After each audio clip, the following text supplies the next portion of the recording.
Good evening, everyone, and welcome to the May 6, 2020 meeting, again held remotely due to COVID. So thank you all for tuning in to this evening's meeting. We are going to open with the pledge, and I'm going to move out of the way so you can see the flag behind you. And Lance, if you could be so kind to start us off and set the pace. Yes, ma'am. All right. I pledge allegiance to the flag of the United States of America and to the republic for which it stands, one nation, under God, indivisible, with liberty and justice for all. Peace and justice for all. Thank you, Lance. We're going to go ahead and start the meeting with the most recent letter that we have received from Richard Cherry in regards to the ongoing situation with the LED lights. So I'm gonna read this off here first. It says, since the village trustees meeting is being held remotely, this email is serving as if I were attending the meeting and asking the following questions. Would you or the village clerk please read these questions into the public record? Also, if there is any protocol I need to follow to have these questions read, could you or the village clerk please let me know what that might be? These are essentially questions that I asked you in an email dated April 27th. And the questions begin, since you have not heard from National Grid since the end of February, could you please tell me whether or not the representatives of National Grid had taken their readings of the lights? If they have, could you tell me what results they obtained and any recommendations they had made? If they had not, did they at any time give you a timeline for the further course of action? If you have not been able to get in touch with them, could you give me their contact information so that I can make efforts as well? Could you also tell me whether you have had any discussions with the lighting expert at RPI? If so, did they give you any recommendations? If you have not been in touch, could you please let me know who you were planning to deal with so that I can get in touch myself? Also, I understand that Lori Kidd, Director of Information, Referral, and Special Projects Epilepsy Foundation, Northeastern New York, has been in touch with you more than once and offered to meet with you remotely to help you understand the unique problems people with epilepsy face, and you have not availed yourself of this opportunity. Could you explain why? Okay, so we're going to take those questions. There's a lot of them in that email, one by one. So the first one is whether or not I've had contact with National Grid. Since February. All of my messages that I've sent since the beginning of March have not been returned yet. I've placed emails and phone calls asking them to please reach out to me and let me know where they are at with this. So I have not received any results or recommendations since the February. Timeline. They did not have a timeline simply because this is something they have never encountered before. So they were pulling in their outdoor lighting experts to start information to see what could be done to fix this. In regards to the contact info, I can't give that out if it was given to me as a government entity. But I can when they do call me, I can ask them for permission to do so. And if they should give permission, I would definitely forward that on to you. RPI, and our last conversation was in February as well, prior to all of this. Their recommendations, they did not have any recommendations simply because they hadn't encountered this problem as well. But what they were going to do was team up with National Grid and come out with their actual lighting instruments that will read the light and see the light the way our resident is seeing it. Because to the naked eye, we can't detect that flicker, but the equipment they have can detect that flicker and give them readings to give recommendations to National Grid on how to remove that flicker that is happening. As for discussions with Lori Kidd, I'm not sure why you feel that we haven't talked. Lori and I have talked by phone on April 21st, which was when she first reached out to me. We had a very good conversation, and she encouraged us to keep doing what we're doing in regards with National Grid, and that not being the owner of those poles and lights creates a challenge. It's not like I can send DPW out to change the bulbs. We don't own them. Also, we do have Cara Lace, the village attorney, on the meeting as well, and I'd like to kick it over to Cara at this time for her to just follow up with some of that information. I had hoped there would be a solution by now, since this started in January, for everyone. You know, I do not take pleasure in receiving emails from people who do not even live in Cambridge, which are telling me that, you know, basically saying, I hope you're willing to take responsibility for causing cancer in Cambridge and other items like that. Those are not enjoyable to read, and I want a resolution to this as well. So Cara, please go ahead. Hi, good evening, everyone. From a legal perspective and standpoint, the village board, what the mayor and the board of trustees have done today and are continuing to do is within their authority, and it's outside of their authority to replace the lighting on their own. These lights have been rented from National Grid pursuant to a legal agreement, and they have no authority to modify those lights without National Grid's cooperation and them actually doing the work. So the mayor's been diligently working on this item and exhausting as many resources as possible. Unfortunately, the COVID situation seems to have stalled some things that are in the works. I assume that they will be back in the works in the coming future. But the village board only has the authority to do what it can do, and these lights are not owned by the village. So unfortunately, they can't take any steps to change those lights at this time. I don't know if you have any questions specifically.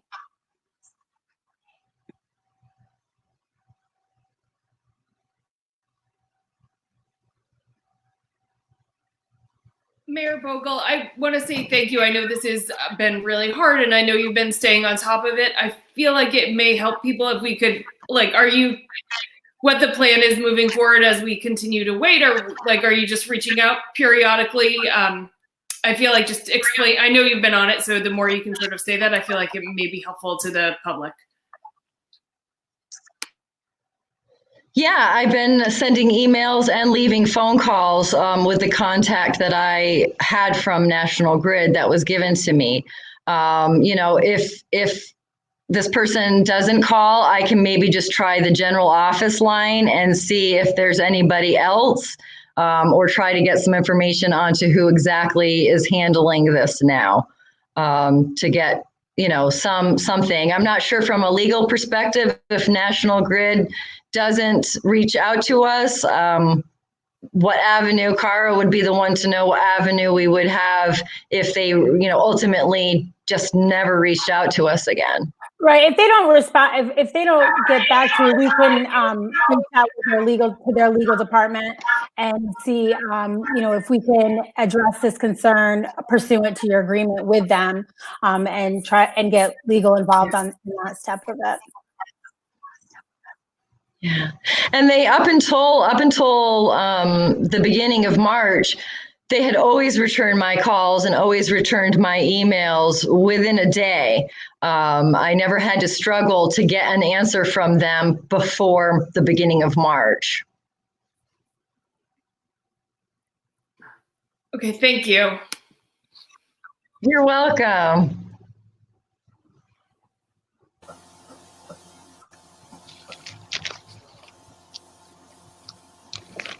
All right, thank you, Cara.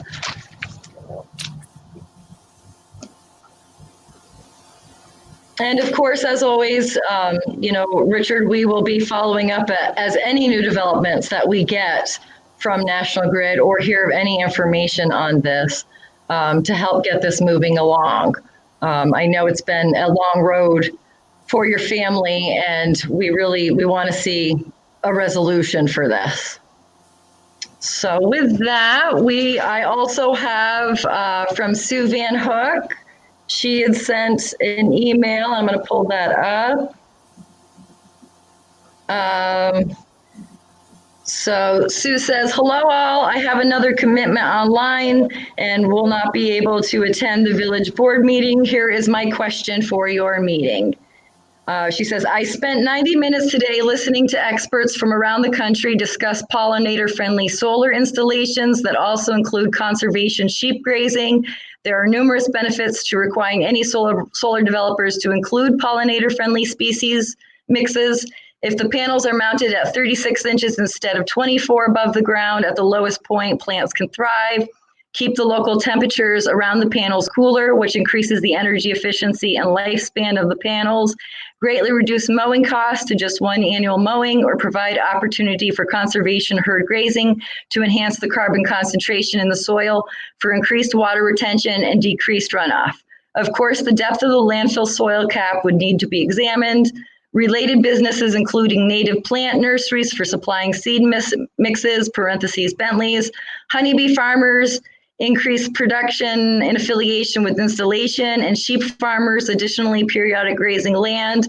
Other states are seeing solar honey and solar honey beer spinoffs. Now to her question, what is the status of the EPA evaluation for the landfill site and progress toward an RFP for solar developers, and can we require a pollinator solar array? She says New York State had passed a Pollinator Protection Act in 2018, one of 7 states in the nation, and here is the website that discusses the best management practices. I'd be happy to support a solar project with resources from the many reports and state policymakers who were on the webinar today. I realize the income from leasing the landfill for solar is timely revenue for the village. Thank you, Sue Van Hook. Well, thank you, Sue, for forwarding that information. Definitely pollinator solar panels would be great. The EPA has not yet done their visit. We were scheduled for last fall, and then we got bumped by other projects that the EPA is currently working on. But as soon as they come out and do an evaluation of the landfill and the map that's on it, that report can then be released to solar developers to put out RFPs to see who's interested in doing solar there. And I believe we most definitely can seek to have it to be a pollinator-friendly setup. I know there's a lot of developers who do that. So thank you so much for that great information. And if I hear anything from the EPA, definitely reach out to you for that. So thank you so much. Will the board ultimately approve those RFPs for the RFP for whatever we do on the landfill site? Yes. Yeah, we would send out the request for proposals and get offers from many different developers, and then we would go through those and choose the one that best fits what we're looking for. This is great, and I would, I know it's a ways off, but if the Firehouse proposal moves forward, I would encourage us to think this way about the lawn there as well, with consultation with the experts and the firefighters. I was going to say the issue with that is that extra land does belong to the fire department, not to us. Right, and I wouldn't want to get in the way of what they need for training exercises or visibility or anything like that. So just to entertain the question. But it may be something that they could use for a little extra revenue toward their own budget. So that might actually be a great purpose for that land. Fantastic. Thanks. Definitely stuff to think about and plan for the future. I would really love to see those solar panels out on that landfill sometime in the next couple of years at least. That's exciting. And Carmen, all right. I'm So sorry to interrupt. yes. Just one more question. No problem. So when you say that the board will approve the RFPs, that's sort of like the board approving RFPs for, well, I guess we would use an extra consultant group or something like that to help us choose which RFP is the correct one, since I'm sure none of us are experts on solar. Right. That actually in 2015, I had conversations with HRP, which is a consulting firm who does stuff like this. And so you'd hire a firm who's familiar with the solar world to help you pick the best one and know that you're getting the best deal that's out there. So this definitely would be something we'd want some professional advice on. All right, we'll move along to the mayor's welcome section. I actually have a few things that I'd like to address during this time. I just want to remind all of you trustees to utilize your platform in an open public meeting. Speak directly to the public. You have a unique opportunity to relay your point of view and your opinion directly to the members of our public. Sharing your opinion with a third party after the fact or relying on a third party to speak on your behalf, although not prohibited, it is a poor substitute for them actually hearing it from your own mouth and your own voice. So that's something I would ask you to consider. And also, it's a disservice to yourself and the public and the board as a whole to not speak up in a meeting and share your thoughts. You know, when the public sees one meeting ends a certain way and then another meeting, a trustee makes an action that's different than the way they left the last meeting, that causes confusion. And it shows that there's no public discourse in between those meetings, or it gives the impression that maybe there's discourse going on between us as a board outside of open meetings, which is not the case. So I just want you to be aware of that and to also think, if you don't have the courage to share your opinion with the public at an open meeting, and you don't have the courage to debate your opinion with your fellow board members, then you really need to reflect and ask yourself why you're even on this board, because that is what it takes. And that is what is required of you as a board member. Also like to mention that I have never prohibited any trustee from interjecting and making comments or speaking up at this meeting. I'm not a mind reader. If you want to say something, you've got to let me know. So that way, you know, you can. I don't do formal invitations. You just need to stick your hand up and say, I want to ask something or I want to say something. And that is your duty. Now I'd like to address some of those issues or those facts that were brought up by third-party means. Just to ease the public's mind as well, because they didn't get a chance to listen to us as a board discuss those items or talk about those items. So in terms of the revenue, we currently budget below what we have received every year. At this moment, for this budget, the cycle that we're in, we've only budgeted 360,000 and change, and we've received 383. Last year, for instance, we budgeted 360, 720.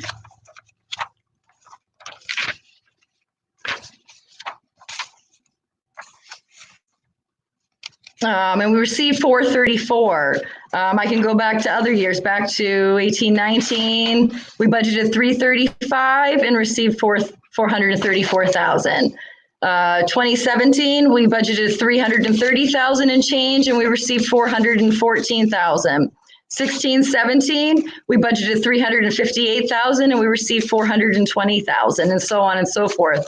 So we already typically budget below. Some of those years really were great in terms of if we sold equipment, that counted as revenue. Any grant money we receive, that counts. So we currently already do below our budget, and that's why I felt comfortable presenting those numbers to you guys for us. That we were not dependent on the state, and that we will be able to make it without the state if they cannot afford to do those funds. I've always thought it dangerous to actually overestimate your revenue, because if it is gone, you're on your own and you don't have that money and you've become dependent on it. We're very fortunate that we do keep such a tight budget and have not gotten reliant on the state. Also, I'd like to bring up that the Village of Greenwich, I had reached out to the mayor over there, and they took the same approach to the budget this year as we did. They left their tax increase flat and left their state revenue in the budget, knowing that they had contingency funds and fund balances to cover any shortage. So we are in keeping with what other villages have done for this year in regards to the changes that COVID might bring. Also like to say that this is not my budget or the treasurer's budget. This is the board's budget. We've had workshops. Those are the times and places to bring up questions that you have, and that's the place for discussion, not the night before a budget adoption. I get it. Views change, opinions change, change of hearts happen. You're not locked into an opinion. You're not locked into a point of view. But please share that with the board when there's ample time to discuss it, to share those concerns with us. At the very least, make the public aware in a public meeting. So that is what I wanted to say to that. And if there's any of the other trustees that would like to say something at this time, please feel free to do so. I will pause for a few minutes. For those particular years that you pointed out, Carmen, where the Yeah. you guys budgeted revenue well below what actually came in. If you guys had budgeted properly for those years, you know how the tax rate would have changed? Do you think maybe we could have decreased taxes those years if we had budgeted correctly for revenue? If not, yeah, I'm just curious about that. Well, it's not. Sure, it's not that we budgeted incorrectly for revenue. It's that we received funds from other sources that are not in a normal budget. Every time the fire department or police department apply for a grant, that counts as our revenue lines. And that's what you see reflected in like 18 and 19 and 16 and 17. Also, the $30,000 for the sewer feasibility study, we have to count that as revenue. That is what it is. I will bring your attention to 14, the year 2014, 2015. I actually was a trustee at that time.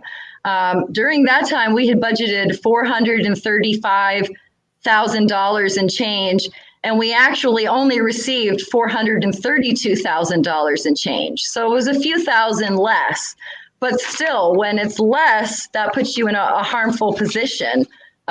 Because of that. So I wouldn't necessarily say it's because we're going really under what is needed. Because right now for year to date, we budgeted 360, we received 383. So we're only 20,000 this year and not 50,000 like another year or 100,000 like a prior year. It just depends on what comes in.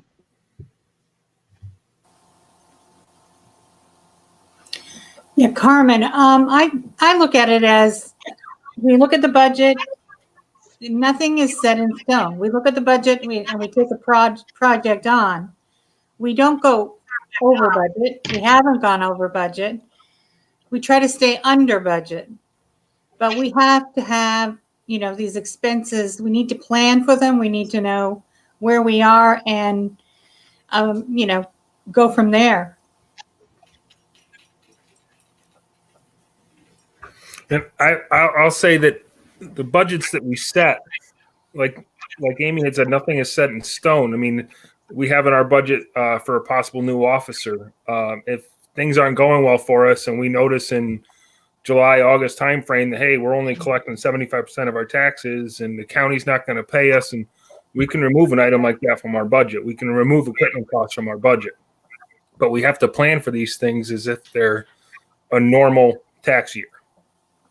And right now, that's how we have to act. It's normal. We know this is not a normal time. But in order to have a plan, we have to keep, status quo. In order to have a plan. COVID has knocked us for a loop. We don't know, though. We don't know what the future holds. But as long as we can have this budget and not hurt our taxpayers by raising, then we take each project at a time.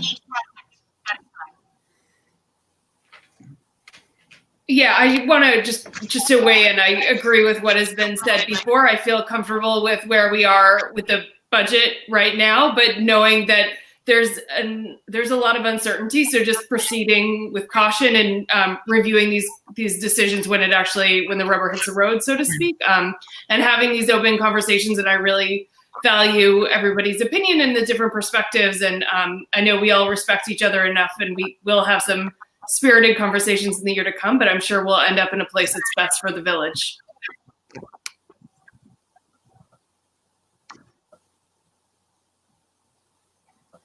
Just to touch on the mayor's first point in regard to making sure that trustees are speaking their minds at meetings, I fully appreciate that.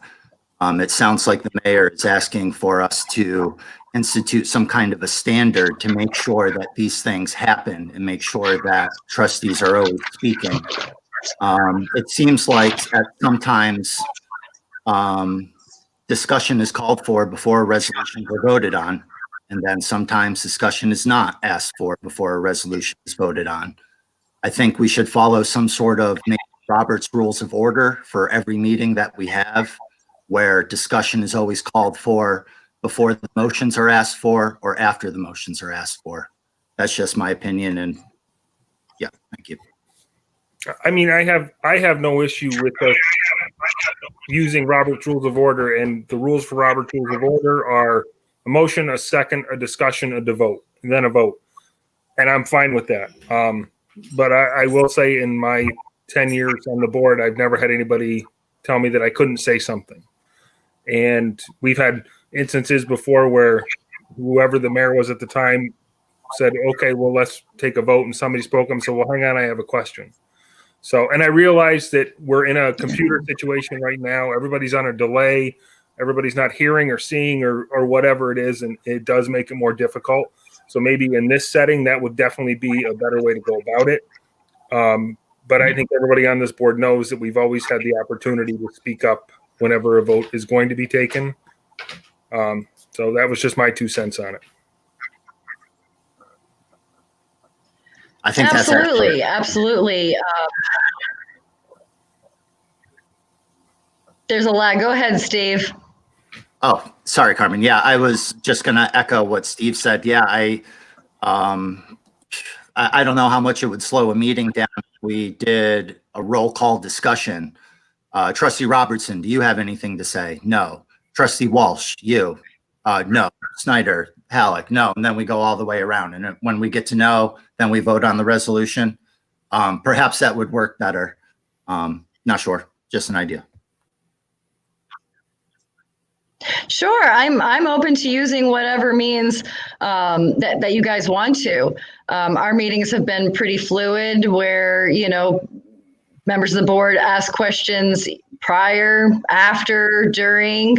During the public hearing last week, you asked a question prior to us adopting our wages and schedule of wages and salaries before it even went to a motion. So I'm trying to stress the point that we've always had opportunity to have dialogue together, and that at any time, the floor is yours. Even after we vote, even after we vote on something, you want to make a statement or say something, by all means, feel free to do so. If you want to start using where I specifically ask each of you, do you want to discuss? Sure, I can do that. Absolutely. If that's what you're all comfortable with. But I by no means want to be called out as saying that, I'm not following the rules, because there is no rules for us in regards to Robert's rules, or that, no one was given the opportunity to speak at an open meeting, because that's not the case. And we all know that going into this. And I believe I've displayed that with every trustee through, the last 5 years.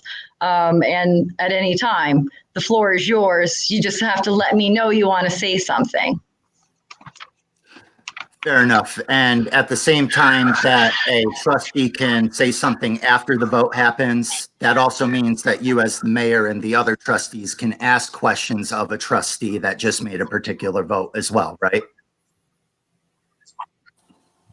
Right, sure. If someone else has a question, by all means, they can ask the question.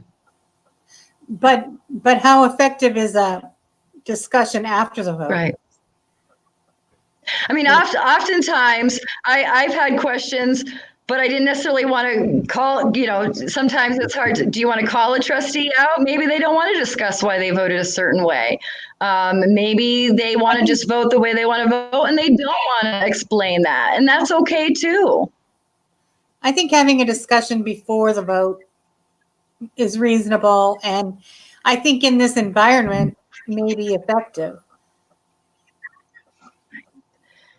And that wouldn't be Robert's rules. Well, That would, considering- the considering- discussion under Robert's rules doesn't happen until after there's a motion, a second, and then discussion, which we've always discussed prior to vote, mid-vote sometimes.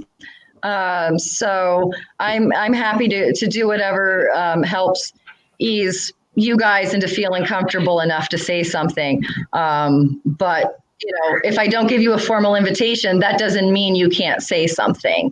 You can always say something.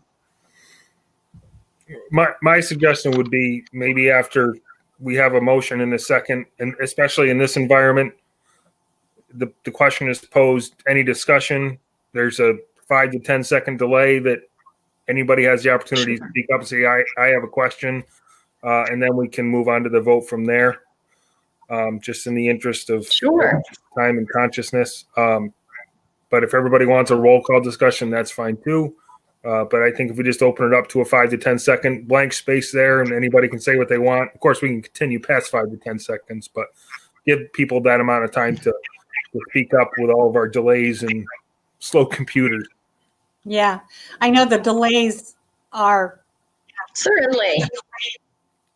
Well, they're not so bad now that Carmen's at the town hall instead of home. true. Yeah, absolutely. Sure. I'm comfortable doing whatever makes it comfortable for all of you. I just wanted to let you know that. Hey, Jim. Uh-oh, where'd Jim Alex lost go? Alex. Is Jim there? Hi. Yeah. Hi. There she is. She's back.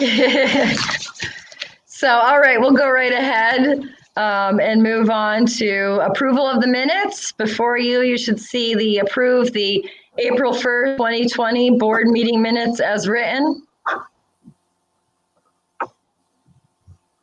I'll make a And those should motion. be in your packet. I'll make a motion to approve the minutes on April 1st. April 1st. Okay, so we got a motion from Amy, I'll second. second from Steve Halleck. Discussion? Any just All in favor, by roll call. Amy, Aye. Steve Robertson, roll call voting. Aye. okay, Alex, Aye. Steve Halleck. Aye. Okay, that passes. Oh, I'm sorry, and the mayor. Aye. All right. Okay, for the other minutes, they, All right, so the all next of them have item on already our gotten your agenda- feedback. I'm sorry. Okay, all corrections are annotated in the minutes we've got, including up to 5 minutes before this meeting, so I appreciate that. For the 13th of April, do we have a motion to approve the minute? I'll make the motion. Okay, motion Steve Halleck. I'll second. Okay, second from Steve Robertson. So SA, SR. Okay, discussion. Any discussion? Hearing none, by roll call. Amy, Aye. Steve Robertson, Aye. Alex, Aye. and Steve Halleck. Aye. Okay, Mayor? Aye. Got it. Okay, for the 23rd of April, we have a motion to approve. I'll make the motion to approve. Okay, Steve Robertson, do we have a second? I'll second. A second from, excuse me, from Amy.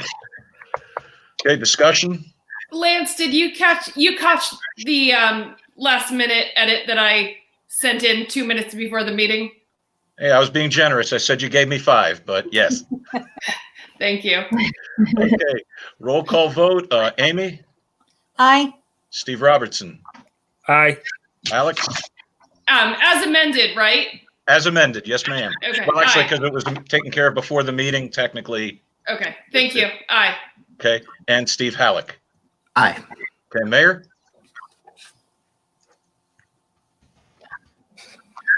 Aye. Got it.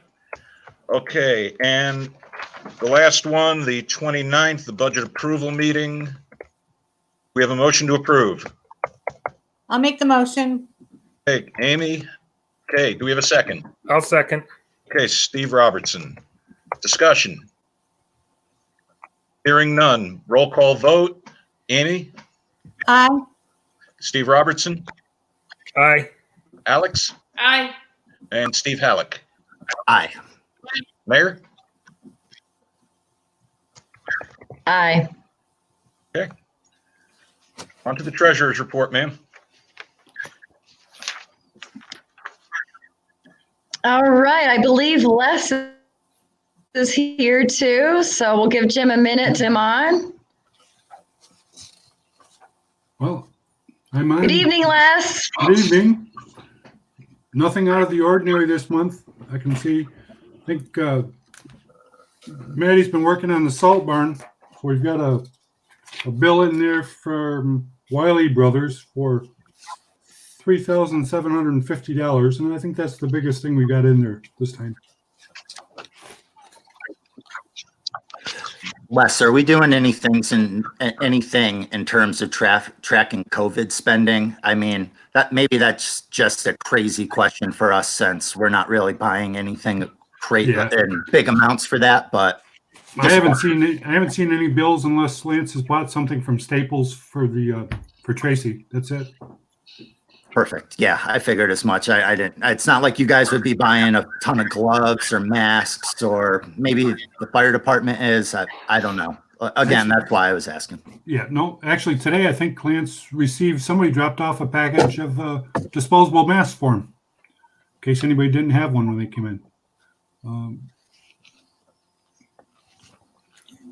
My only question, and I am searching through my email right now, is I know that we budgeted the salt barn for this current year. Yes.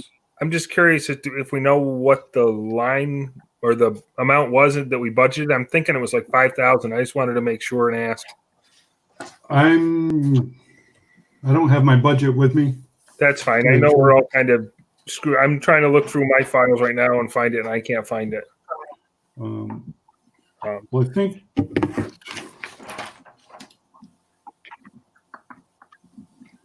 I think we put a total of 38,500 in the 51002.1, which was where the salt barn was. Okay. I'm not sure how much we put in specifically for that, but we had 38.5 all total for that. And what was that account? 51102.1. It'd be on the page 2 of the unpaid or the operating statement.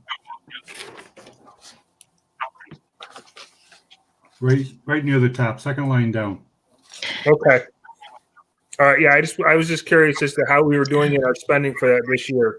So yeah, we're still $17,000, $18,000 shy of hitting that budget. So okay. When Maddie told me he was having somebody build it, and we had I started to get worried about that stuff too, because I know his guys were going to do it first.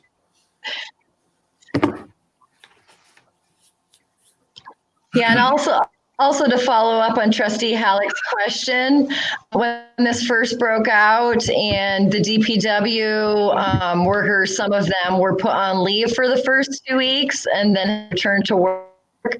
I did have Maddie on his and other full-timer to note on the timesheets that it was due to, so that way if there are reimbursements, then possibly we could be reimbursed for the wages that we expended during the time that people were actually because they're salaried employees, so they still received their pay.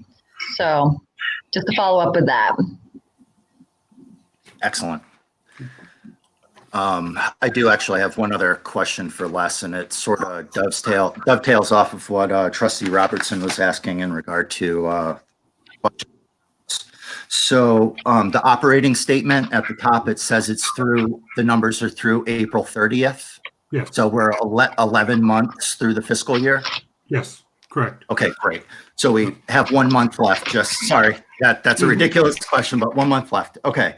So if I'm looking at the operating statement correctly, on the expenditure side, we still have about 15% of our budgeted amount of an expense, a budgeted amount of expenses left to go. Am I reading that correctly, Les? Yes, you're right. 14.9%. Yeah. Great. So, obviously 1 divided by 12 isn't 15%. So we're probably going to come in below that our budgeted amount for this year, right? Right. Yes. Great. I don't Great. foresee a lot coming in. Fire department is having some hosing testing done right now, and they might want to buy some stuff because they've got some money left in their budget. Yeah. So, as we'll talk about later. Yeah, I believe when I was talking. Yeah, I believe I was talking with Tom Gray, and a lot of the stuff that they typically order at this time, and we're doing out of this budget. The companies were shut down for the bit of March and have just opened back up that they could buy those goods from. We also have to keep in mind that the transfer of $25,500 to the library hasn't happened yet, and the 18% contract to the fire department hasn't been paid out yet, as well as our transfers to the reserves. Those usually all come out in May. yes. Very good to know. Yes. And then one last question on the operating statement on the revenue side. The mayor was saying we're 20,000 over. This says we're about $64,000 over in terms of what we budgeted in and what we've actually received so far this year. Am I reading that correctly? I think you're looking at the very last line. The net amount, right? That's Yes. I should be both. looking at the 22,672 number. Yes, right. Okay, great, perfect. Thank you. Yeah, that bottom line is the expenses versus revenue. Right, because what we budgeted for our budget and revenue was $1,308,750. You take that number and deduct the tax amount, which was $948,000, and that gives you our $360 that we budgeted for revenue. And currently, at the moment, what we've received is $1,331,423,000. So when you take the 9, that's where I got my figure from. Yep. So take 1,331,000 and minus 948,000. That gives you our revenue from non-taxable revenue, which is up to 383 and change, and we adopted 360,000. Yes.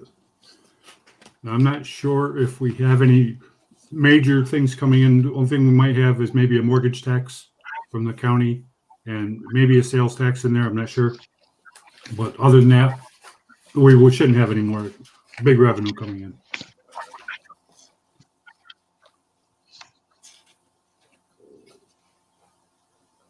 Yeah.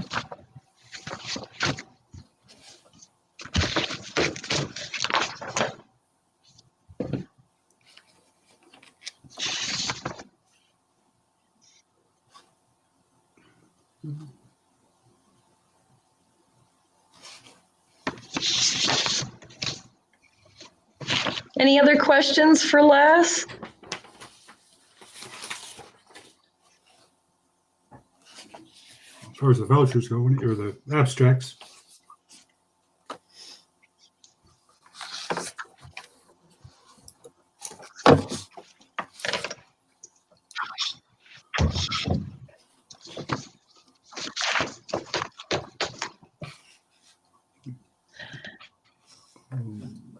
All right, so I'll just read what the motion would be. It would be to approve the April 2020 statement of unpaid vouchers totaling $25,166.74, and the paid vouchers totaling $8,954.69 pending the audit of those individual vouchers.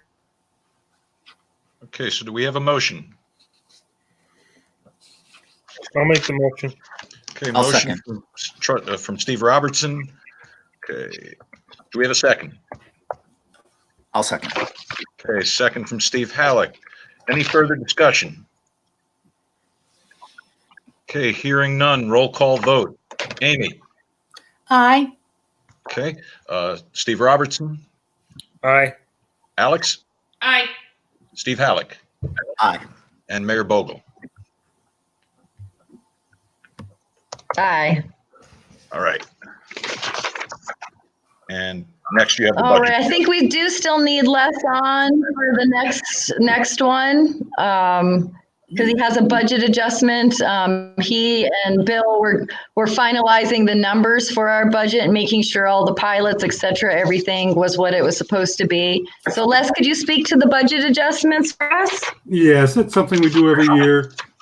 Actually, in theory, you can't spend more than what you've budgeted. And in this case, we have by a little bit, not much. So I've increased, like I've gone over my contractual by $95. And the attorney, I'm looking at we're not there yet, but we're going to have another bill coming in. So I upped that to $2,000. And got to remember, when the police budget goes in, they spend money for Greenwich, and Greenwich reimburses us.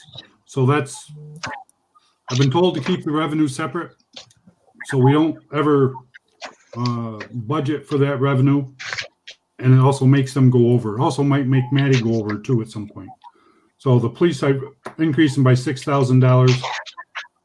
And you'll see where we're going to take it from is public safety of other governments,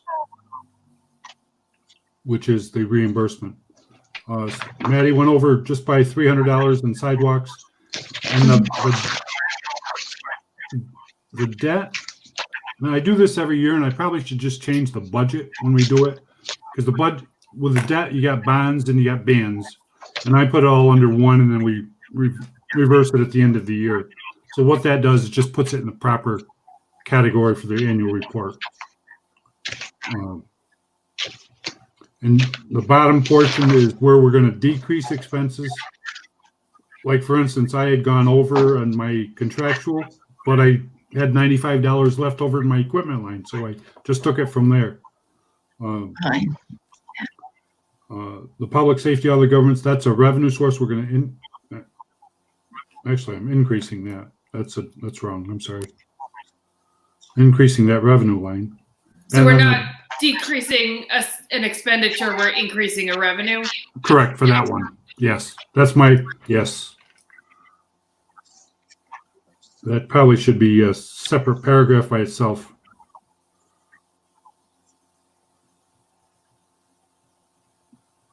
Talk I can, about that one more time, Les. I'm sorry. Well, the public safety, other government, and what I've got under decrease, actually that's a revenue. And we want to increase that revenue, not decrease in expense. So I should have another line to show someplace where I'm taking the increases from. I can correct that and give it to Lance later on for that. Okay. But then the debt principal, that's the same thing as what I talked about earlier, is just taking out of the bonds and put it with the bands or whatever that is, or vice versa. Yeah, actually, I had it all in bonds, and I want to put it in the bands. But that's all it is, and hopefully that will get us up. And after we get done with the annual report, we'll have to change. I'm sure there'll be other things that are over, and we'll have to do another budget adjustment. But with any luck, I got ahead of it.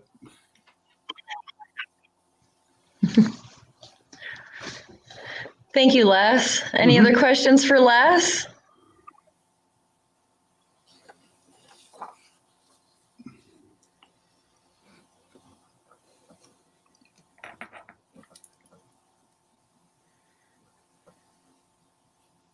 All right, so the motion would read the approved adjustment 2 for the 2019-2020 budget dated May 1st, 2020. Okay, are we going to say as corrected, since Les has just verbally gone over the correction, and then we'll file it with the board minutes? Oh. Yes. Actually, Lance, could you say that again? You weren't on. Sorry, ma'am, I didn't catch you there. Could you just start from the beginning section again? You were kind of circling for a minute. Okay, I was just saying that we'll just adjust the motion to say as corrected based on the verbal correction that Les just gave us here, and then he'll give me a hard copy reflecting that correction. Yeah. Does that work? So the Perfect, thank you. the date also would be today rather than the 1st. Correct. I'll make that motion. Okay, so we have a motion from Alex. Hey, do we have a second? A second. Okay, second from Amy Walsh. Any further discussion? Okay, hearing none, roll call vote. Okay, Amy Walsh, Yes, I. Okay. Steve Robertson, Aye. Alex, Aye. okay, and Steve Halleck. Aye. Mayor Bogle. Aye. Motion carries. All right, thank you. All right, I guess it's my turn now. So besides all the COVID stuff that we've been dealing with, we've had a few other things going on. We did receive word that our village elections are rescheduled for September 15th, 2020. So we've been pushed back about 6 months for those. Hopefully by that time, things will be a little clearer to everyone, and access to polling places will be deemed not a threat at that time. That's the goal. So you trustees get to hang on a little bit longer on this current term. Also, I've gotten a lot of questions on how does the village election impact the Firehouse project? And the Firehouse bond will still be on this vote because we've already have absentees and it was already on the ballot. We hope to be running some more public meetings as soon as that opens up to get the information. Actually, the board opted to leave that $100,000 from Ackley in this budget to put toward the Firehouse. And this also means that our first payment on the Firehouse, should there be a yes vote, would not take place till June or July of 2021, which means that that $100,000 in this year's budget can be used to reduce that total that we are going to have to borrow. So we could go down to borrowing 3.6 instead of 3.7. Also, that would be the hope to do that. That also gives us cushion as well. Should the increase in the 6-month time frame that we've had to wait increases the cost a little bit. The numbers that we originally were given from the firm that is known for their estimates, they gave till the beginning of September for those numbers. So the 15th of September for the vote, we'd be a half a month out from the numbers that were first given to us. So the fluctuation in the price per foot shouldn't vary too much between that time frame, but I'm having Rich Campanolas from CT Mail do us up a new information packet on that of how does this six-month delay impact this project. So that way we have that information prior to the vote in September. Also, interest rates could be a little lower than what we had with the current proposal. So that's something to keep in mind as well. But we will have a way to start getting the information once we have firm numbers out to the public so they know prior to the vote.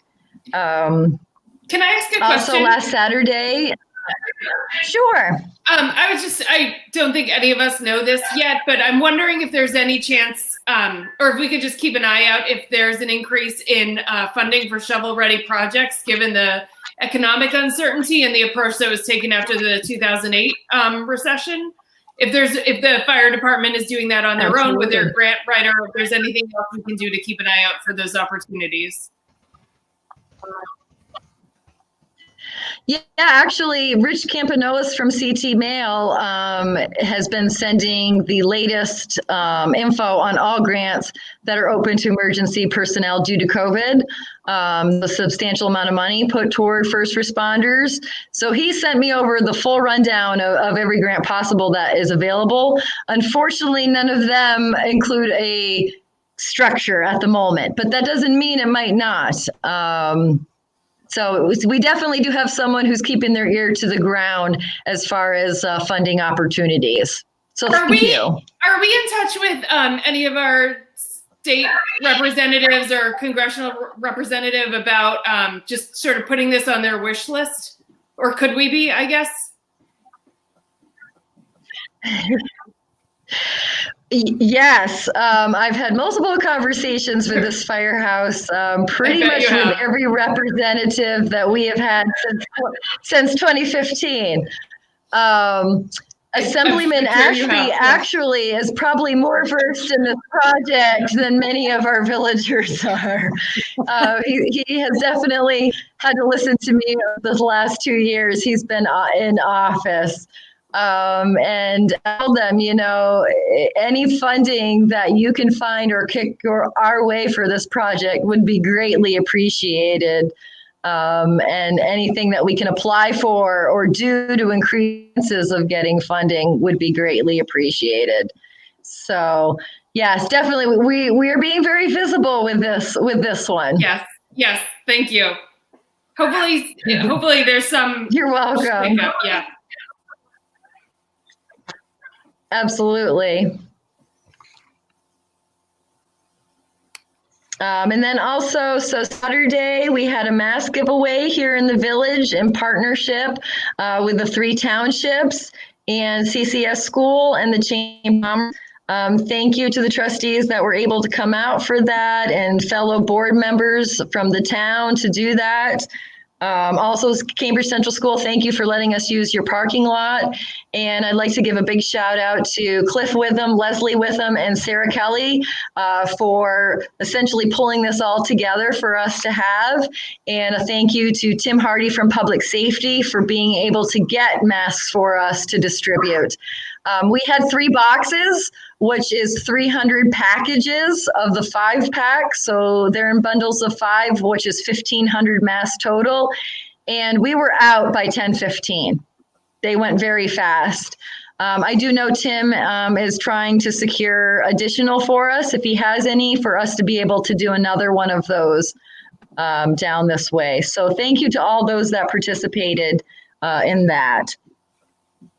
I also had a meeting with New York American Water yesterday in regards to the water main improvement project. So I believe it was late 17 that they had finished the water main improvement up to Spring Street with the intent on continuing the improvement all the way up 313 to meet 22 at the school. So they've finally been able to have all their approvals in place and are going to be beginning that work mid-May. So there will be some minor traffic issues during that time. Going down 313, obviously there'll be flaggers and workers out there directing traffic as they move down. But this is a great time for them to do this project as well, because it goes right past the site where the new firehouse will be. So the main feature of this is that they're increasing the size of the mains. Right now we have the smaller ones, and they're increasing them to the larger ones, which will have more water flow through the village, more flow to the hydrants.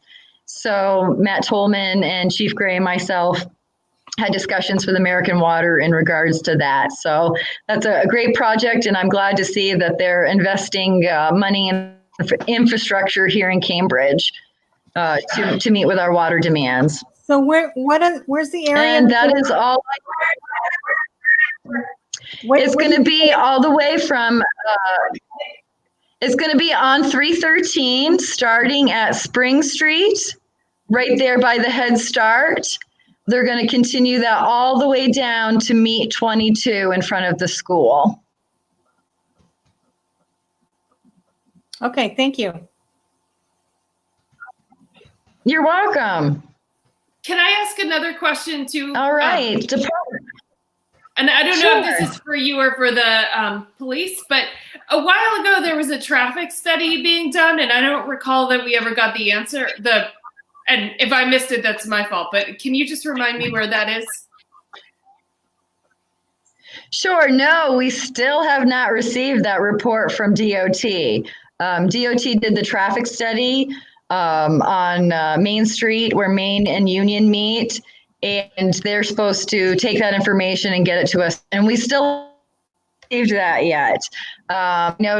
Sergeant Danko had reached out to him a couple times to see where they were at with it, and they do not have it yet. So it's a waiting game on a lot of stuff from other governmental agencies. But yes. Thank you. You're welcome. All right, fire department. I believe we do have Chief Gray on for tonight's meeting, and he's gonna talk with us about the info. I believe I had emailed it earlier to you today. As soon as I received it, you should have received an email with information about a chief's vehicle that Nash Alexander had prepared. I know it was a little last minute, but I had only found out about it yesterday, and the chief and Nash were gracious to get us the info to us for tonight's meeting. So Tom, you are up. Go ahead. So, hello everybody. Hope everybody's been doing well. Yeah, this kind of fell into our lap last minute yesterday, late morning, early afternoon. Usually when you find out about these used chief's vehicles or fire department vehicles, they put them up, they post them, and they don't last long. Nash knows somebody over at Quaker Springs Fire Department. They gave us first refusal on this vehicle. It's a 2008 Ford Expedition with 55,000 miles, lights, siren. It's striped. It would have to be lettered for Cambridge, but it would be, easy enough to get that done. It would help me be able to carry additional equipment with me that I right now don't have room for in my own personal vehicle, such as a fire extinguisher. Yes, a fire extinguisher. The chief can pull up with that and actually maybe put out a small fire. Right now, if I pull up, I'm going to just end up watching stuff like flares, an SCBA. It also helps with the cancer stuff that we just took all the insurance out for. So my personal vehicle don't smell like a structure fire. And also now with the COVID stuff, if I show up to somebody's house or a car accident where somebody could be sick, helps keep the contamination limited and to that vehicle versus my own vehicle.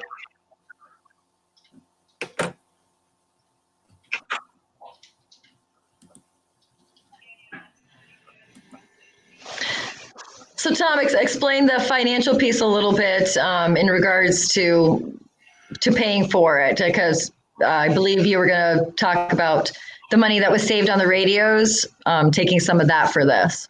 Yeah, so we budgeted last year. The county changed the radio systems. Everybody was well aware of that. We budgeted a little bit higher for the radios. Not sure fully how much we were going to be into replacement. Plus the service of getting them installed. We got some cheaper radios. We saved a lot of money on that with going with a cheaper radio. We piggybacked in with some other departments that helped us a little bit more. So we have money left over in our budget for that. So we were going to use that money to buy this, and actually we'd still have money left. Right now, I also receive a stipend every month, or whenever I put in for vehicle maintenance for my vehicle. Instead of me getting that would just go back to this vehicle to help cover the maintenance costs and fuel, whatever else. So how much did you save on the radios? So we saved probably about, we had budgeted. They're all.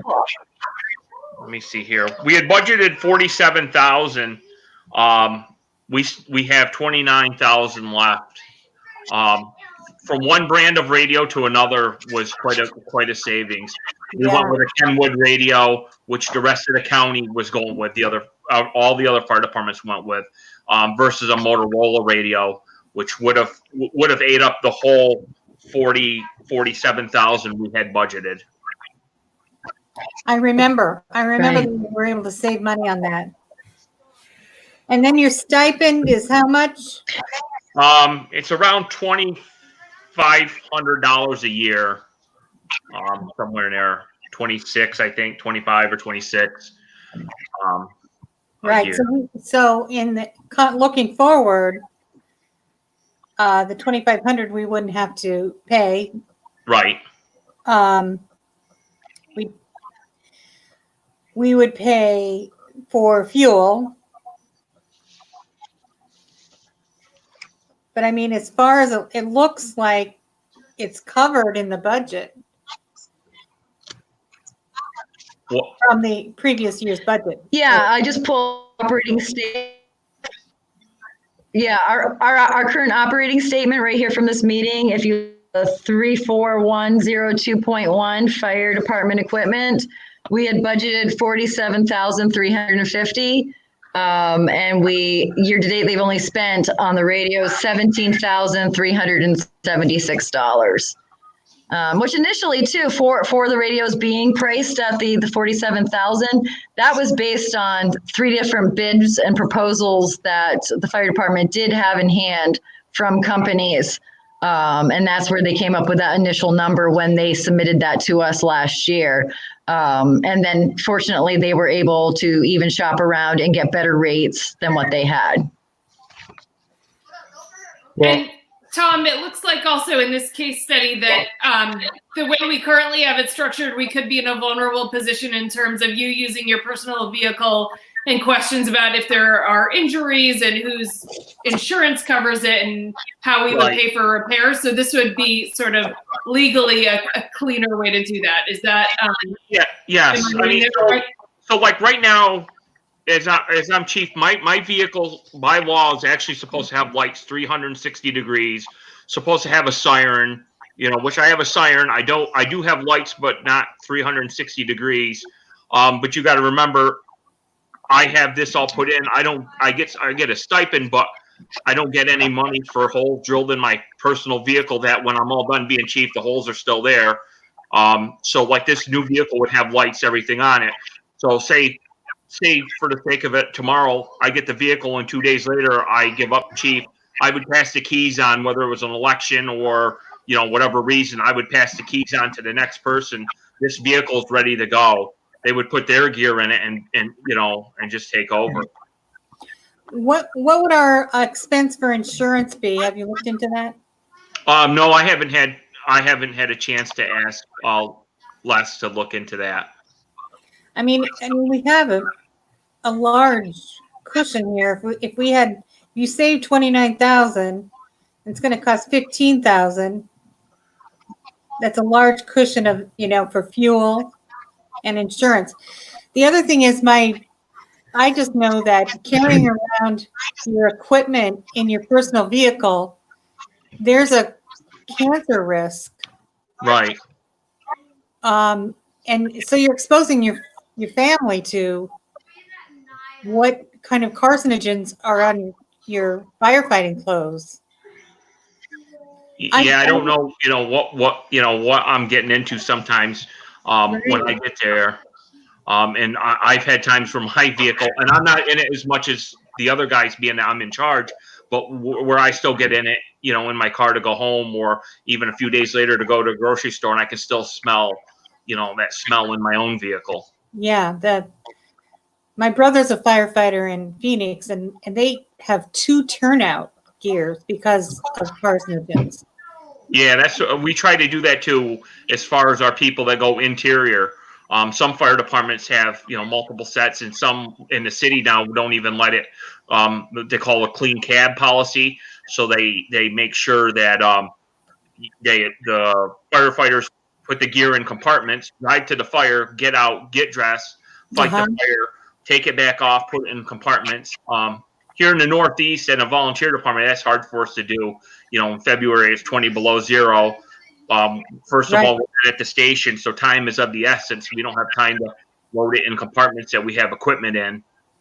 We would need bigger trucks than what we got now to do that. Right, I know. It would be so much more expensive. Right. But I mean, it's something that we should consider in getting you a vehicle. I mean, this seems like a very good deal. I would also, if this is approved, I would have one of my firefighters, Robert Green. He's a Ford mechanic at Carmody Ford. I've already talked to him if pending this, to look it over. And actually, he did tell me when we talked that he has done the service on this vehicle. So it has been into the shop, in the Carmody Ford, has been serviced. It has a history. What was that? He can see the history of it. Yes. He was going to actually pull the history of that vehicle for us.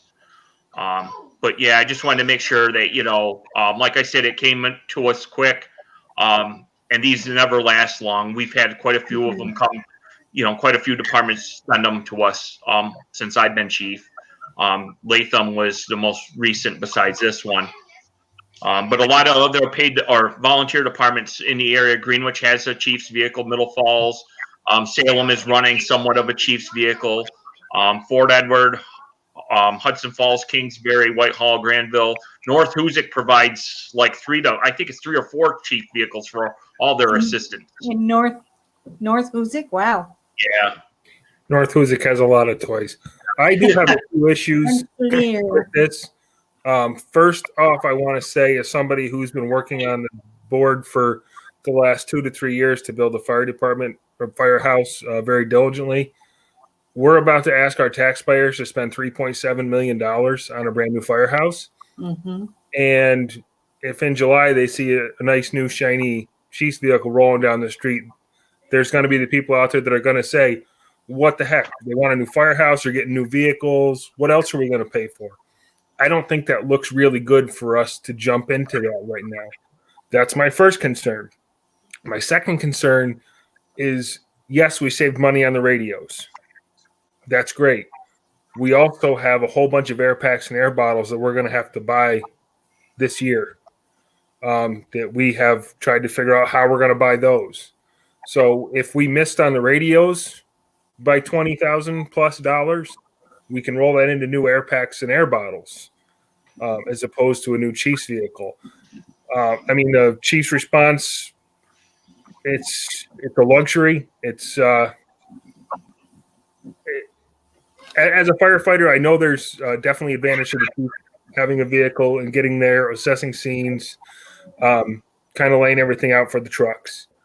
But I don't know if it's something that we have to jump on at this moment. That's my only concerns are just the budgetary and the way that it looks to the public when we're trying to build a new firehouse. I fully get what you're saying, Steve, and we've had, like I said, other people send us stuff, and I thought the same thing. But it keeps coming back to, at this point, like I said, I get in my car. Now, especially with all the COVID stuff, it just seems like, all the, between the cancer, the COVID, everything like that, I worry about, okay, when I'm not chief anymore, what's going to be left in my car? What kind of hazardous, stuff is going to be in there? We've had ServPro come to the station and do the trucks. Actually, they're coming back tomorrow to do our station and trucks again, to make sure that we're doing our part to stay safe and healthy. And keep our first responders, able to respond to calls. My car is the same as that, and after every call, we're going through with Clorox and water mix, and we're making sure we wipe down the trucks and all that stuff. And like I said, I get it. I've been into a burning building right behind you before. I know what it's like. I know what you smell like. I know what you feel like. I know the crap that's on your face when you're done. You're a firefighter, whether you're in your own car or you're in a truck. So I don't know. I would love to have a Chiefs vehicle. It's something I thought about when I was on the department myself, that it would be a great asset to have, if nothing else, for a good command center to warm up at when we were at a scene in the middle of February. So I just have my concerns about doing it now, knowing what we have coming down the line for the fire department in the next year. I can understand what you mean, Steve, about the optics of it. And, as far as a firehouse, that is our priority. I see this as an opportunity also, that it's a good opportunity. It is. I'll agree with you that it's a good opportunity. but I do understand the optics, new firehouse. I don't know. I don't know what to say. I immediately thought this was a no-brainer. It looks to me to be a good deal and something we, with having history on it and the fact of having, carrying equipment. I don't know. It looks like it's a good deal. And I think if we have criticism, this can be explained. And just to go back to Trustee Robertson's question, I wonder what residents say about the shiny new car we got for the police chief not that long ago. I have a couple. Talking. Fair enough. I understand. Let's stay on topic here. Okay, fair enough. We can talk about police cars when we talk about police cars. Well, fair enough. I actually do kind of want to stay on that. Honestly, the public, the public is free to question everything and anything. And that's the case. They're going to, because they're ultimately paying for everything. So I would like this discussion to stay focused on what we're discussing and not travel down rabbit holes. And I will bring up that this isn't a shiny new vehicle. It is 12 years old with 55,000 miles on it. So it's not a new pickup truck. If we could stick with that, and Tom, I have a couple questions for you. I know you guys have talked about it at the Firehouse briefings that you've had for the public, but how many calls does the fire department answer every month? Every month, it's every hard. Month, everywhere. It's hard. We go some months. I don't know off the top of my head if I can give you an average right now, because some months we've run 30 calls, 34, 5 calls a month, and then the next month turns around and we run 2 calls, and then we go back to like 15. But at the end of the year, it's right around that 170. I'm going to say right around 170 calls. Okay, and how many of those calls do you answer personally? Personally, you drive there in your car. I would say better than half, 3/4.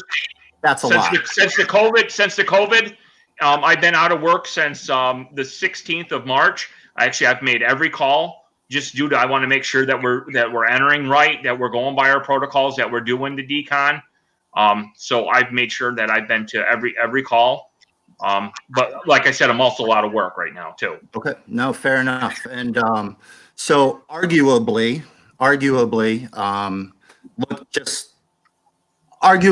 you answer a lot of calls, and you obviously, I would say, deserve a car that's much newer than a 2008 vehicle, simply because of the number of calls that you have to be to in a very quick amount of time. So with that said, I think this 2008 vehicle is a great deal, and I applaud you guys for finding it. Well, thank you. Like I said, there's some other equipment I'd like to carry as well. I'd like to carry an air pack with me, because if I ever got somewhere and somebody would say just inside, inside a structure, I could possibly make a save before, I'm there minutes, before the trucks, or even a fire extinguisher. Like I said, I would hate to show up somewhere, somebody has a small fire, I'm watching it get bigger for the 3 to 5 minutes that it takes the truck to get.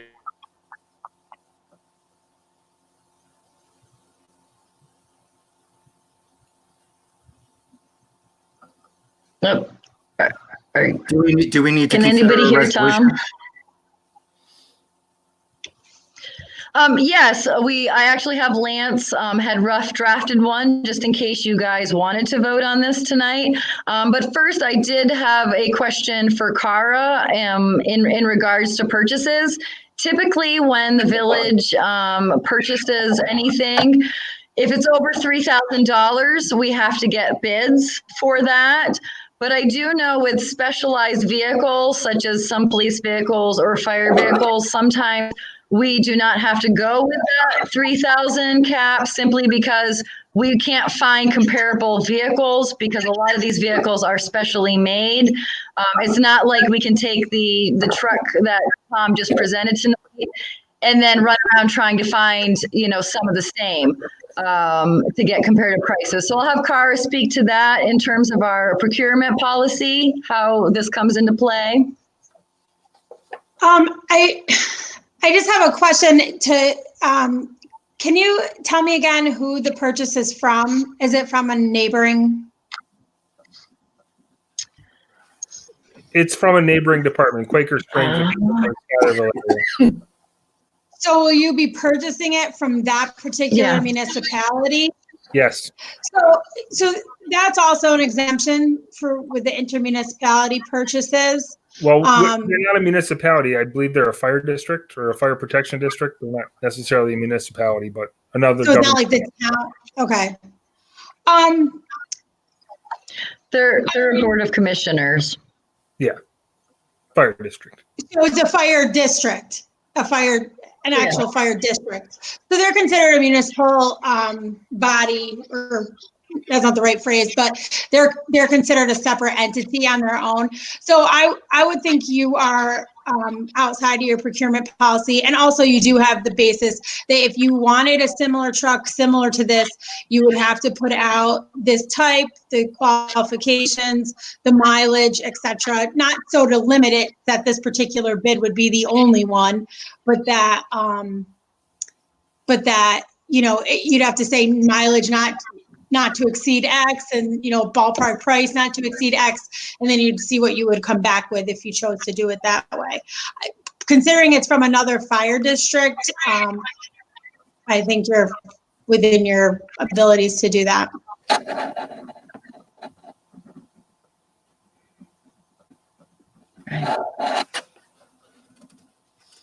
And then just to highlight some of the stats that Halleck was asking, our department does have 3,588 hours spent answering calls for the year of 2018. So, we look at that, the call, 175 calls or 170 calls. Yes, but that doesn't actually count the hours at those calls. So just some more facts to go along with that. All right. So Lance, do you have something that we can review tonight based on Cara's feedback? Ma'am, we do. Yes, ma'am, we do. I have a draft motion of authorized purchase of 2008 Ford Expedition from Quaker Springs Fire Department for an amount not to exceed $12,000. I thought it was 15,000. Yeah. I may be looking in the wrong place, but I thought that's what I saw here. They're going to offer them less. Oh, that's right. That's what the memo said. We could go for The 15,000. department wants to offer them less. Yeah, right. the department's request says the department is requesting to use up to $12,000 for the purchase of this vehicle from the department's 2019-2020 budget surplus. That's where I got the 12,000 from. Right. So do we, Yep. are we tax exempt? We are a tax exempt entity, yes, ma'am. Okay.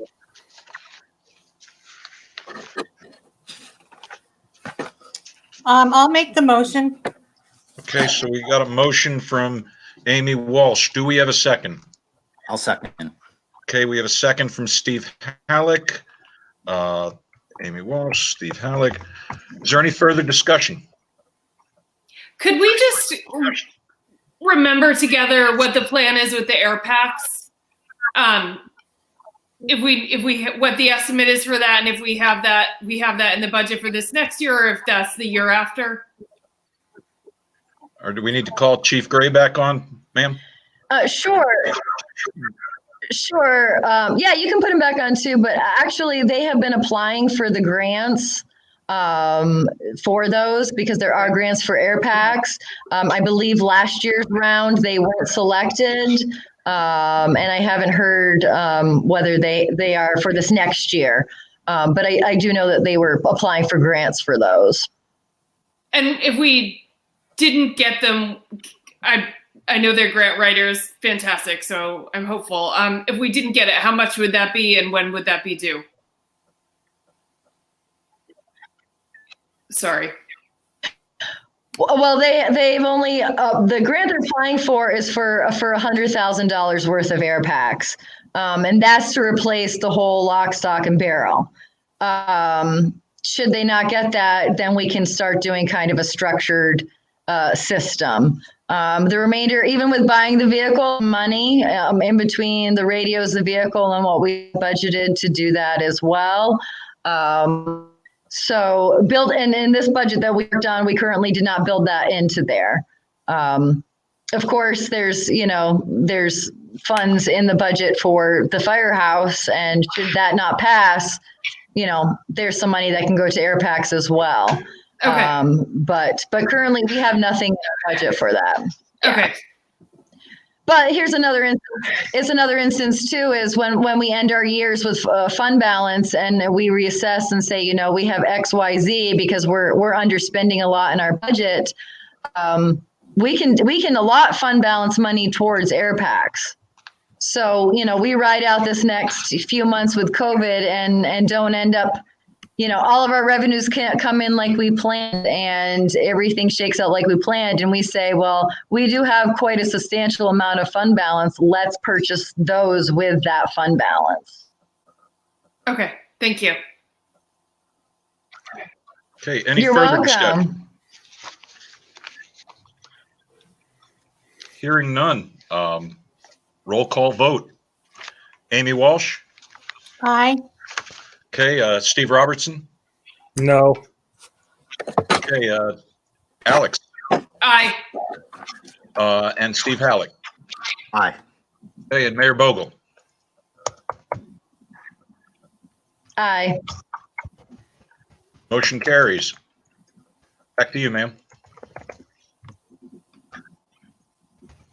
Thank you, everyone, and thank you so much for the dialogue. These are never easy. When you look at things, there's all sides to take into consideration. When doing this. So I thank you and greatly appreciate all your feedback in regards to this topic. And Tom says he can't get back in; his internet has crashed, and but he had nothing further to report other than what they're doing in response to COVID with CERB-Pro coming out multiple times to help keep the place disinfected for the firefighters. So we'll move along, and in there, DPW. you'll see Maddie's report. Pretty basic, pretty quiet. They emptied the trash cans around town. They started brush pickup on April 6th and have a great job doing that while practicing social distancing. I was very concerned with them picking up brush in close proximity to each other, but they found a way to make it work where they didn't have to be in each other's vehicles. One employee ran the loader, one ran the truck, and one ran another piece of equipment, so that way they could ride in separate vehicles to get that done. They took the sanders off the plow, so hopefully we don't see any more snow. The basic vehicle maintenance, and he just wants to remind the public that all parks and playgrounds are closed until further notice due to COVID-19, and any people on site will be asked to leave. I know they've had a couple instances where the caution tape was ripped off some of the equipment that's around Duran Park particularly. The final day for brush pickup will be May 14th. If any is left on the curbside, after the 14th, then residents will have to haul that themselves, but they are doing that to the 14th. And he wants to thank the Washington County Emergency Services for providing free hand sanitizer and cotton masks for the DPW workers. So that was Maddie's report. Thank you, Matt. So if it does snow again, we know to blame Maddie. Yeah. Can I ask Lance? Yes. Lance, could we put the May 14th last brush pickup on the Facebook page and maybe on the website too, Jim? I can handle that. Thank you.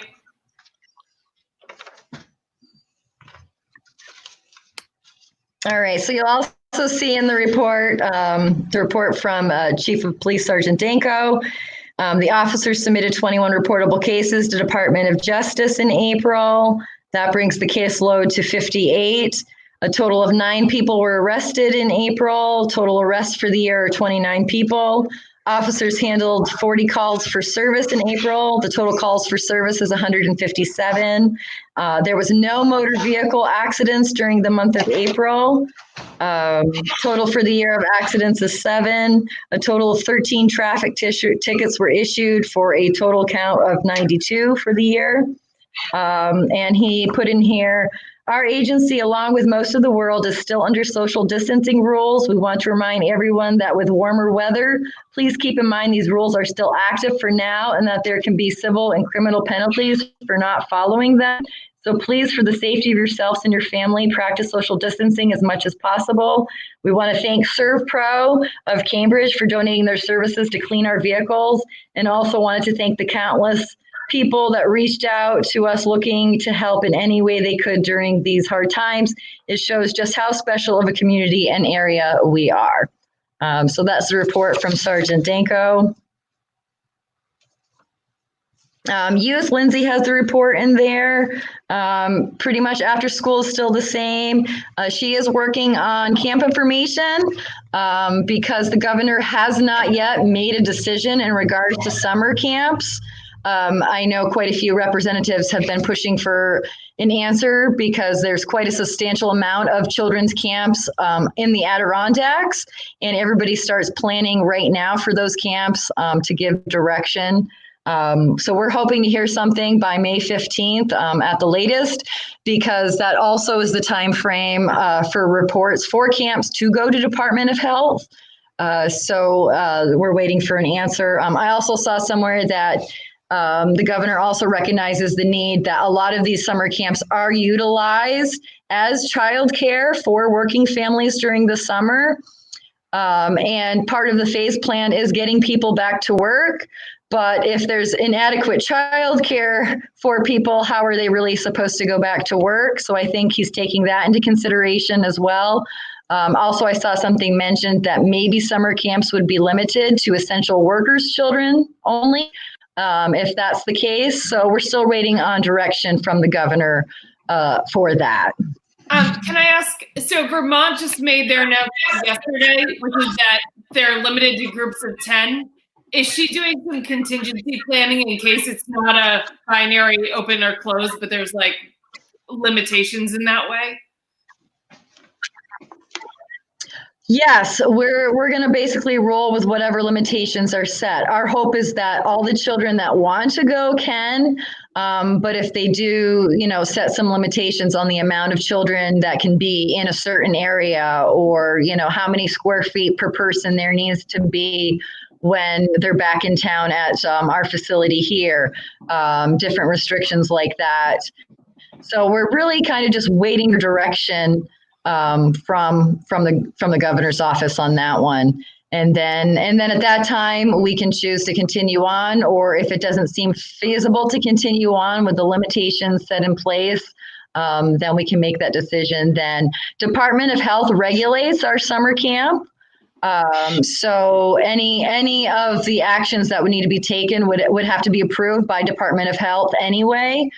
So they would work with us on any of those requirements from COVID. Thank you. You're welcome.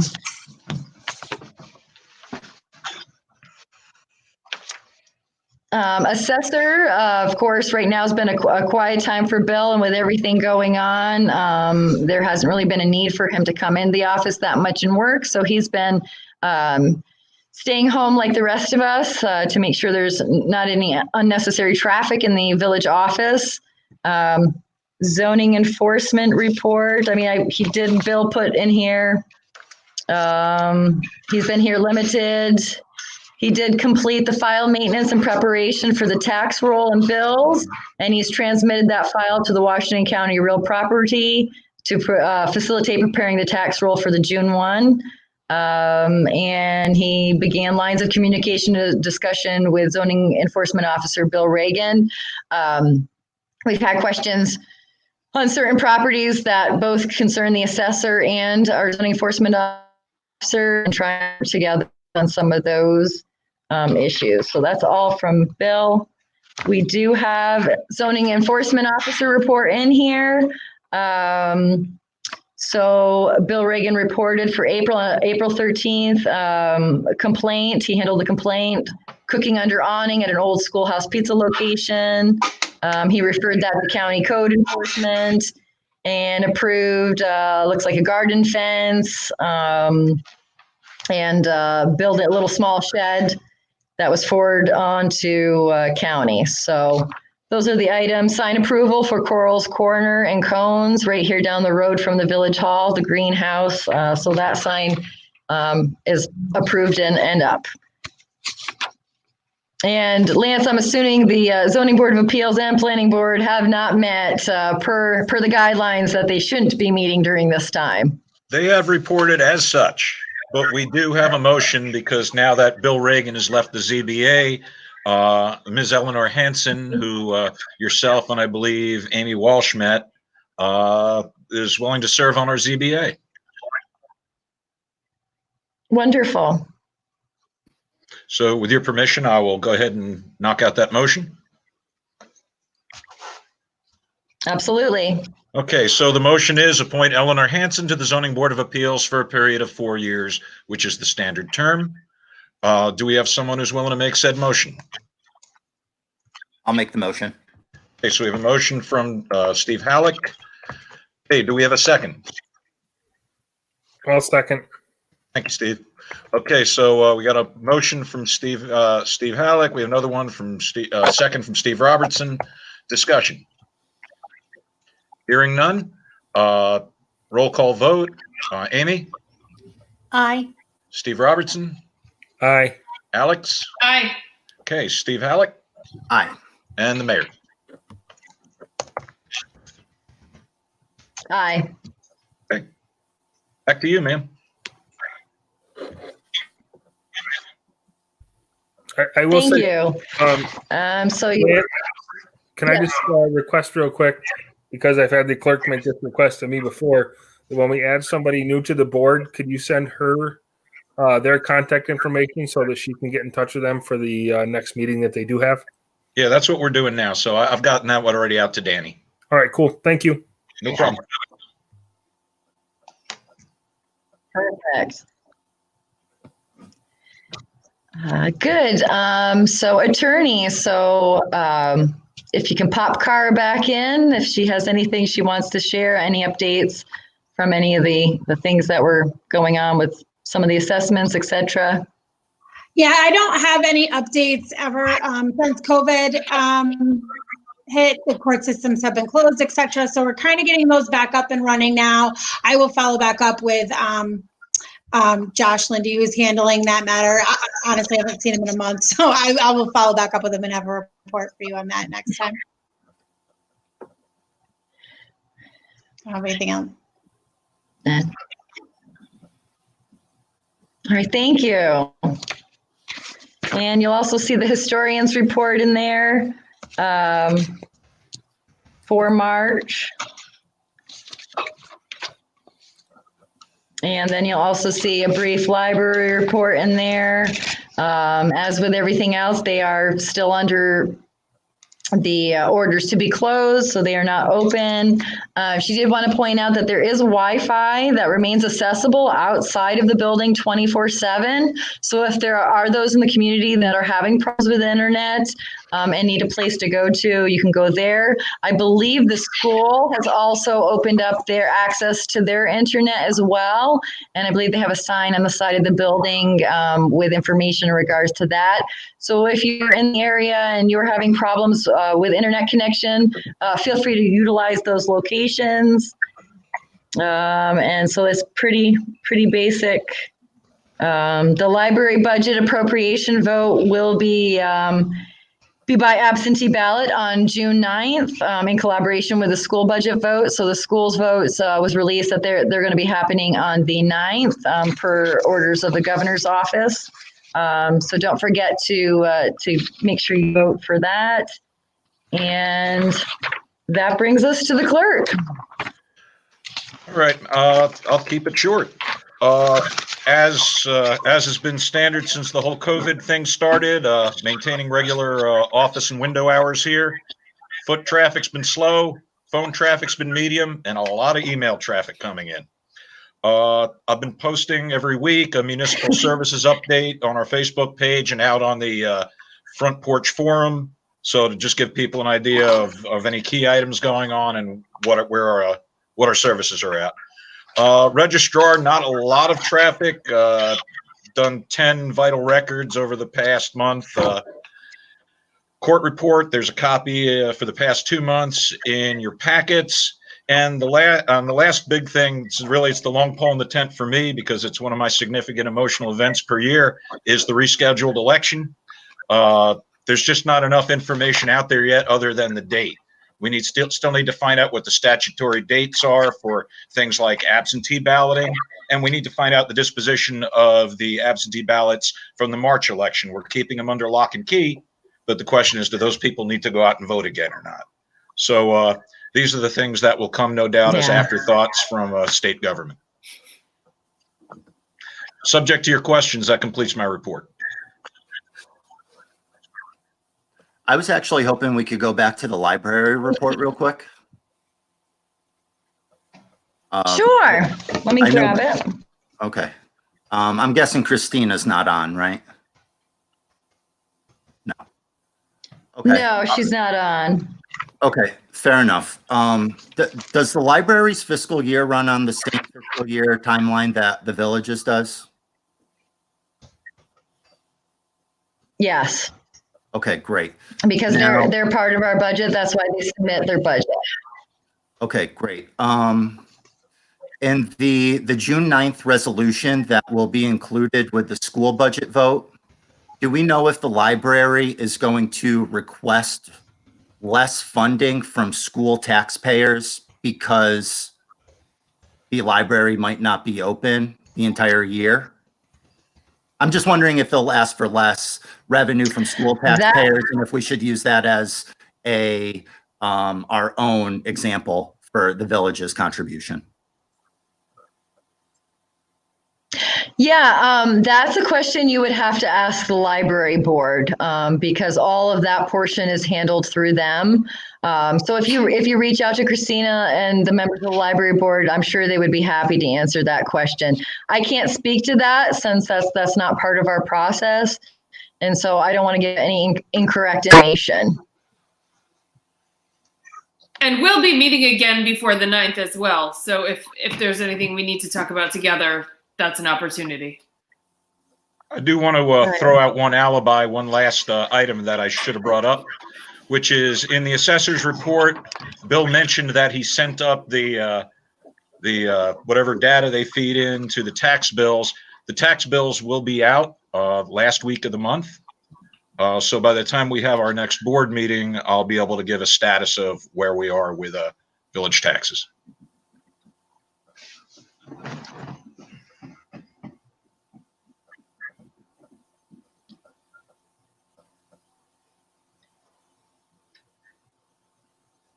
End transmission. Thank you. Anything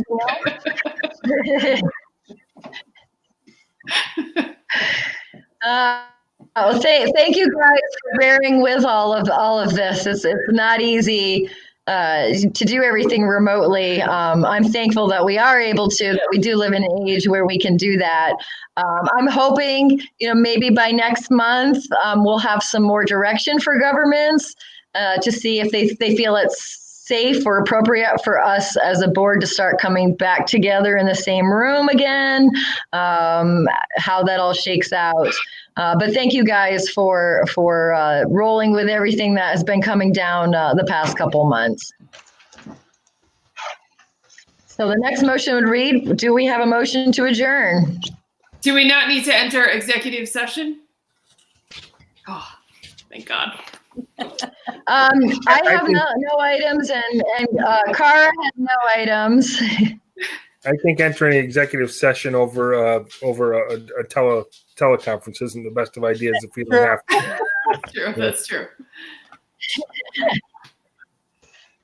It can be done. It can be done. We have to set up another room to do that where only us are the ones that can be in there that we're supposed to, and it can be done if necessary. But fortunately, we haven't had to have one as of this point. Knock on wood. I'll make the motion to adjourn. I'll second. Okay, roll call vote then. Amy, Aye. Steve Robertson, Both my cat sitting behind me and myself are going to eye that one. okay, Alex, Aye. and Steve Halleck. Aye. Steve Robertson, next time, make sure you give the cat your proxy vote, and then you don't got to be there. And Mayor Bogle. Aye. Motion passes. All right. Thank you. Have a great night, everyone. Stay safe, healthy, and well. Thank you. Thank You you too. very much.